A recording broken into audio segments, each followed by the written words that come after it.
Mind में जो बार बार बातें रिपीट होती हैं, जिनको हम ओवर थिंकिंग भी कहते हैं, पहले ना हमें इसको समझना होगा। आज हम इसको समझेंगे और पूरा डिटेल में जाएंगे।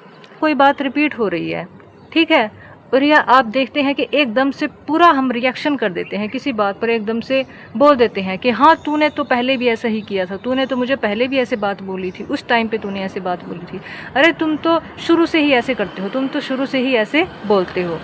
ऐसी बातें, ऐसी भावनाएं हमारे मन में, ऐसा नहीं है कि उस वजह से, उस सिर्फ एक घटना की वजह से आपके, सॉरी थोड़ा पीछे शोर आ रहा है, ऊंचा बोलती हूँ, ऐसा नहीं है कि जो आपने रिएक्शन दिया किसी बात पर, आपने सिर्फ उसी बात को वजह से आपने रिएक्शन दिया, नहीं, उसके पीछे ना और चीज़ें, और बातें, पहले की बातें, हो सकता है वो 10 साल पहले की बातें हो, 6 महीने पहले की बातें हो, तो हम उन सभी फीलिंग्स को एक्सप्रेस नहीं कर पाते सामने वाले के सामने। तो जब हम एक्सप्रेस नहीं कर पाते, किसी भी वजह से चुप रहते हैं, डर की वजह से चुप रहते हैं, या फिर हम कहते हैं कि भाई कभी सामने वाले को बुरा ना लग जाए, और दोष तो मैं नहीं कहूँगी, ये मांग है, ठीक है, मांग जो है वो है कि भाई कोई भी ऐसी भावना जो आपके अनुसार नहीं हुई, आप चाहते थे कि भाई सामने वाला जो पर्सन है वो मेरे साथ ऐसे बिहेव करे, चाहते थे, ठीक है, तो कॉज क्या है, कारण क्या है, चाहना, कि ऐसा होना चाहिए था, ऐसा होना चाहिए था, इतनी सी बात है, इस पर तो मुझे इतना बोलना ही चाहिए था, इतना तो मुझे सपोर्ट मिलना ही चाहिए था, इस तरह से तो सामने वाले ने रिएक्ट करना ही चाहिए था। समझ रहे हो, समस्या ये है। अब हमने जो अपने जो जीवन है वो तो दूसरे के हाथ में दे दिया ना, कि भाई जब चाहे आप, मतलब हम उनके मूड के हिसाब से रिएक्ट करने लगते हैं। यहाँ पर समस्या ये आ जाती है, और उससे भी बड़ी समस्या ये आ जाती है कि फिर वो एक चाहत एक बार पूरी नहीं हुई, दूसरी बार नहीं हुई, तीसरी बार नहीं हुई, मतलब ऐसा हमारे साथ बोलो, ऐसा हमारे एक सहानुभूति के साथ बोलो, ऐसा हमारे साथ इमोशनली बोलो, जो कि हम इंसानों की ना एक रिक्वायरमेंट होती है कि भावनात्मक स्तर पर एक दूसरे से जुड़ना। ये जायज़ बात है कि आपको भावनात्मक जो है सहयोग मिले, भावनात्मक स्तर पर आपको सुना जाए, आपको कोई काम आपने किया है उसका एप्रिसिएशन आपको मिले। वो जो भावनाएं हैं कि आपने चाहा था कि ऐसा होना चाहिए था, ऐसा होना चाहिए था, फिर दूसरी बार चाहा था कि ऐसा होना चाहिए था, ऐसा होना चाहिए था, वैसा हुआ नहीं, तो फिर एकदम से रिएक्शन होता है। और एकदम, चलो रिएक्शन भी ना हो, समझ रहे हो, रिएक्शन फिर आदमी पता कहाँ करता है, रिएक्शन आदमी करता है अपने काम पे, जो उससे छोटे लोग, उससे जूनियर के लोग हैं, रिएक्शन फिर आदमी देता है, मतलब उसको एक्सप्रेस वहाँ करता है और बुरी तरह एक्सप्रेस करता है, क्योंकि वहाँ पर आपके अंदर गुस्सा भर गया ना। जहाँ आपने उम्मीदें लगाई थी अपने आसपास के लोगों से, अपने कहीं भी काम के लोगों पे, या ऐसा नहीं ऐसा होना चाहिए था, ऐसा नहीं ऐसा बोलना चाहिए था, तो वहाँ जो वो बात है वो तो एक्सप्रेस नहीं हो पाई आपकी। फिर वो कहाँ एक्सप्रेस होगी, वो किन्हीं कमज़ोर लोगों पे एक्सप्रेस होगी, जहाँ पर मतलब आप ये सब कॉन्शियसली होती है चीज़, जहाँ पर सामने वाले का बस नहीं चलता। इस बात का एक तो इलाज है कि आप सामने वाले के मूड पे डिपेंड हो जाओ। आप कहो कि तुझे ऐसा इतना तो बोलना ही चाहिए था ना, तुझे मेरे साथ ऐसा बिहेव करना चाहिए था। क्यों करेगा भाई, क्यों कोई आपके साथ वैसा ही बिहेव करेगा? तो क्या उम्मीदें पालना गलत है? नहीं। अगर बिल्कुल भी ना उम्मीद रखे, फिर तो मतलब आपसी जो सहयोग है वो कैसे चलेगा? ये नहीं हो सकता कि बिल्कुल भी आप उम्मीद ही ना रखो, बिल्कुल ही आप, फिर तो हम निष्क्रिय हो जाएंगे ना एक तरह से। जीवन में उमंग, उत्साह बढ़ना, एक किक मिलना, वो चीज़ नहीं हो पाएगी। करना हमें ये है कि जो वो भावनाएं आई हैं आपके अंदर, पहले तो आप उनके रूट कोज को समझो कि यार ये जो भावनाएं हैं मेरी गलत मांग है। बहुत एक स्तर पे जाके इंसान जो है ना, वो जब एक करुणा के स्तर पे जब इंसान आता है ना, और वो दूसरे को भी एक इंसान समझने लगता है, वो अपने, जब भी आप किसी से बात कर रहे होते हो ना, तो वो अपनी एक ये समझ के कि जो सामने वाला इंसान है ये भी एक इंसान है, और मुझे भी इससे ढंग से बात करनी है कि ये जो मेरा टाइम है, ये पर्सन अगर मेरे पास कुछ आया है कोई बात करने के लिए, किसी समस्या को लेकर अगर ये पर्सन मेरे पास आया है, तो मुझे इसकी बात को ध्यान से सुनना है। और ये जो मेरा टाइम है, इसको, ये मेरा टाइम जो वैल्यूबल है, और मुझे इस तरह से आप लोगों के साथ ऐसा ख़राब ऐसे बिहेव नहीं करना, ऐसे उनको कुछ बकवास नहीं समझना। ये भी इंसान है, ये भी उसी परम सत्ता का, परम शक्ति का हिस्सा है। तब जाके इंसान जो है ना वो इंसान बनना शुरू होता है। इस तरह की जो जब आपके अंदर ये जो चीज़ें आती हैं ना जो मैं आपसे बोल रही हूँ, तब जाके इंसान बनना शुरू होता है। यार ऐसे नहीं बन सकता। बहुत सारी शिक्षा लगती है इंसान को इंसान बनने में। आप भी पिछली भावनाओं की वजह से रिएक्ट करते रहेंगे। जिसको आप कोई बात कह रहे हो, जिससे आप उम्मीद कर रहे हो, वो भी अपनी भावनाओं को लेके या फिर सामने वाले को समझ के कि ये तो पागल है, ये तो हमसे कोई भी बात कह रहे हैं, ये कुछ भी कह रहे हैं, अब से अपनी बात शेयर करने की कोशिश कर रहे हैं, कोई मदद मांग रहे हैं, तो बेवकूफ़ है, इनको क्या पता है। वो भी वैसे रिएक्ट करेंगे। वो क्यों रिएक्ट करेंगे? क्योंकि एक समझदार इंसान, जब इंसान ना करुणामय होता है, ठीक है ना, इसके लिए करुणा चाहिए। अगर आप किसी इंसान से बात कर रहे हो तो इसके लिए उस इंसान के अंदर करुणा होनी ज़रूरी है, उसके अंदर नॉलेज होना ज़रूरी है। उसके लिए उसको बहुत सारी किताबें पढ़नी होंगी, उसको स्पिरिचुअलिटी की तरफ, अध्यात्म की तरफ आना होगा, सच्चे अध्यात्म की तरफ। ये खाली सिर्फ ये नहीं कि सिर्फ आपने पूजा कर ली, मैं उसको गलत नहीं कह रही हूँ, खाली सिर्फ आपने पूजा कर ली और उसके बाद आपने उस चीज़ को, वो क्यों है, उसका क्या मीनिंग है, उसको करने से क्या होगा, उसको जीवन में उतारा नहीं। तो सही स्पिरिचुअलिटी की तरफ जब इंसान आता है तब जाके उसके अंदर एक करुणा आती है।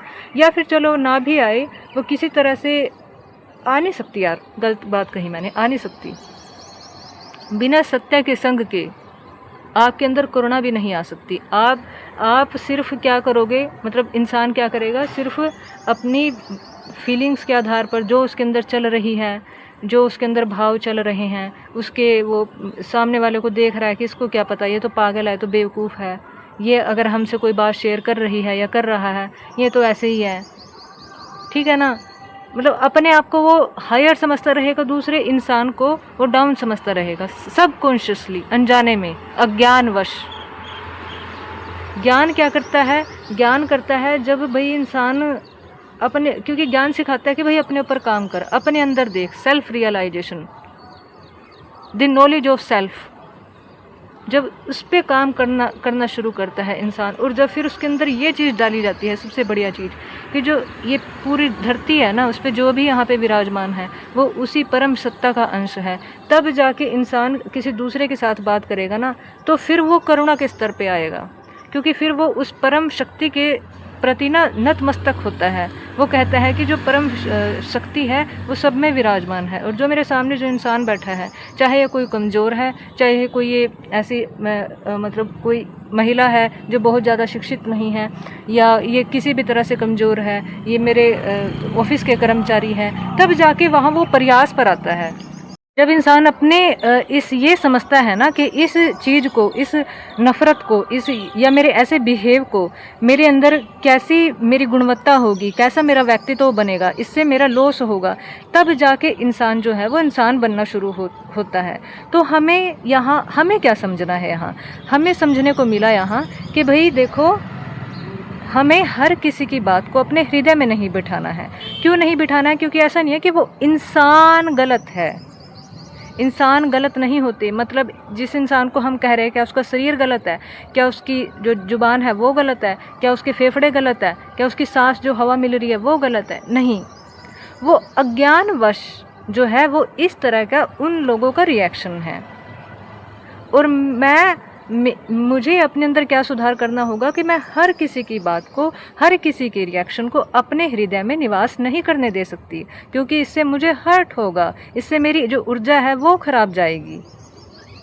मैं ऐसी जगह मांग कर रही हूँ जहाँ उनके पास, खुद के पास वो चीज़ नहीं है।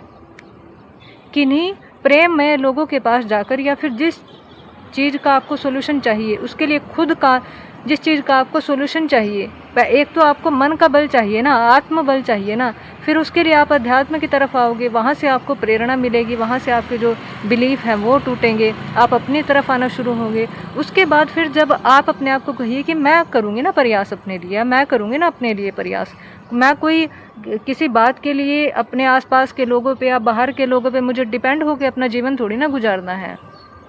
यहाँ भी तो उसी परम शक्ति का वास है ना, तो मुझे उसको खिलने देने में अपना पूरे प्रयास, अपनी पूरी ऊर्जा लगा देनी है। ऐसी छोटी छोटी बातों में मुझे उलझना ही नहीं है, क्योंकि जो भी, और अपने अंदर नफ़रत नहीं भरनी, अपने आप को बहुत ऊंचा, दूसरे को नीचा नहीं समझना। भाई जो भी कोई कुछ भी कर रहा है वो अज्ञानवश कर रहा है। अगर मैं भी जो ये रिएक्शन दे रही हूँ तो मैं भी ये अज्ञानवश दे रही हूँ। उस स्थिति में आपको ये बोलना है। और उसके बाद करना क्या है, सिर्फ ये बोलने से आप अवेयर होंगे, ठीक है। ऐसा नहीं कि जो समस्या है वो चली जाएगी। समस्या जो जाएगी ये दूसरे स्टेप में जाएगी। समस्या जाएगी, एक तो आपका स्टेप हो गया कि आपने अपने आप से पूछा कि भाई देखो ये जो बात है ये अज्ञान की वजह से होती है। जब इंसान बहुत सारा अपने ऊपर काम करता है, सेल्फ के ऊपर काम करता है, सेल्फ रियलाइजेशन के ऊपर काम करता है, तब जाके उसके अंदर करुणा आती है। ज्ञान से उसको नॉलेज मिलती है कि भाई क्या चीज़, ये जो मैं रिएक्शन दे रहा हूँ इंसानों के साथ में, उनको ठीक से नहीं सुन रहा हूँ। यही समस्या थी ना हमारी, कि भाई मेरी बात को ठीक से नहीं सुना गया, उसकी वजह से आपके अंदर जो इमोशंस हैं, वो बातें जो है वो भर गई। यही तो समस्या थी। तो आप यहाँ खुद को बोलेंगे कि भाई यार मुझे अपनी एनर्जी थोड़ी ना वेस्ट करनी, मैं पागल थोड़ी ना हूँ। इससे मेरे दिमाग में सारा दिन यही बातें घूमते रही है और आज तक यही होता आया है। मुझे अपना जीवन वैसे ही थोड़ी ना रिपीट करना है, कठपुतली थोड़ी ना बनना है। पहले भी तो ये चीज़ें होती आई थी। आखिर कब तक मैं जो ये चीज़ें हैं, कब तक जो चीज़ें हैं मैं उनको अपने हृदय में निवास देती रहूँगी और अपने जीवन का सत्यानाश करती रहूँगी या करता रहूँगा? नहीं, मुझे इस कूड़े कचरे की आवश्यकता नहीं है। मुझे रत्ती भर आवश्यकता नहीं है इस कूड़े कचरे की। आज मैं इस कूड़े कचरे का विसर्जन करती हूँ। तो जब आप अपने आप से इस तरह से सेल्फ टॉक करेंगे, मैं कह रही हूँ इस तरह से सेल्फ टॉक करेंगे और बढ़िया लोगों को सुनेंगे, वहाँ से आपको प्रेरणा मिलेगी। सेल्फ टॉक करेंगे, आप अपने पास वापस आएंगे। और समस्या सिर्फ यहाँ से नहीं आती, ये ज्ञान है जो आपने अपने साथ बात करी ना, ये ज्ञान है।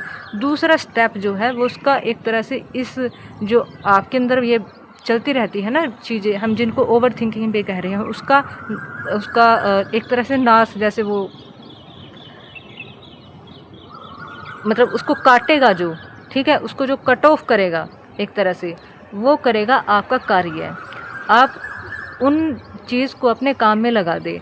आप कोई भी एक तो ना इसके लिए आपके अंदर प्रार्थना रहे, क्योंकि ना आप कुछ भी सुन लो, सिर्फ सुनने से नहीं हो जाएगा। आपके अंदर प्रार्थना रहे कि किसी भी किन्हीं को भी आप, जैसे मैं माँ जगदम्बा को कहती हूँ, तो आप कह सकते हैं कि जो भी इस पूरी सृष्टि का आधार है। देखो सुनने में ना थोड़ा आउटडेटेड लगेगा आपको, लेकिन यही सॉल्यूशन जो मैंने पाया है वो मैं आपके साथ शेयर कर रही हूँ।